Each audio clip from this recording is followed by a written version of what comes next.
Et oui, c'est la fin du week-end, c'est la fin des vacances, donc je vais être obligé de faire une pause sur le projet, mais c'est pas grave, hein. C'est l'occasion quand même de vous montrer un résultat intermédiaire.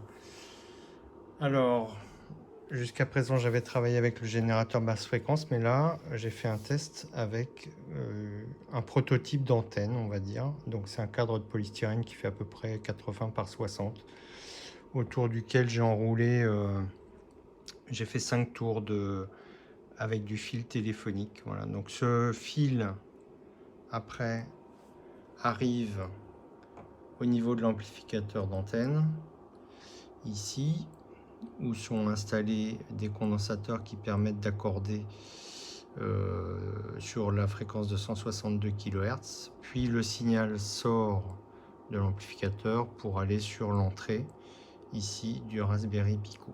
Voilà, j'essaie de vous le montrer. Et donc sur l'oscilloscope, la trace jaune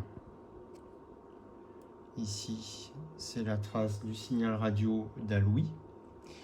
Et la trace violette, c'est une trace qui me sert juste de référence visuelle, qui est générée par le GBF. C'est une sinusoïde à 162 kHz et qui permet de voir justement que le signal radio gigote autour de cette fréquence. Donc le programme n'est pas terminé, néanmoins on peut quand même observer quelque chose d'intéressant, c'est la synchronisation des minutes, puisque le début d'une minute est marqué par le fait qu'il n'y a pas d'impulsion. Et donc c'est ce que je vais vous montrer à la fois à l'oscilloscope et au niveau du logiciel, qui n'est pas terminé mais qui permet justement de mettre en évidence quand même le changement de minute.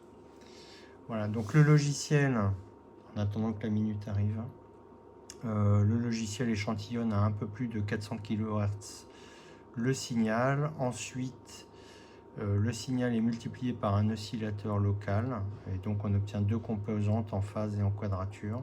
Un filtre passe-bas est appliqué et le résultat permet de calculer la phase du signal.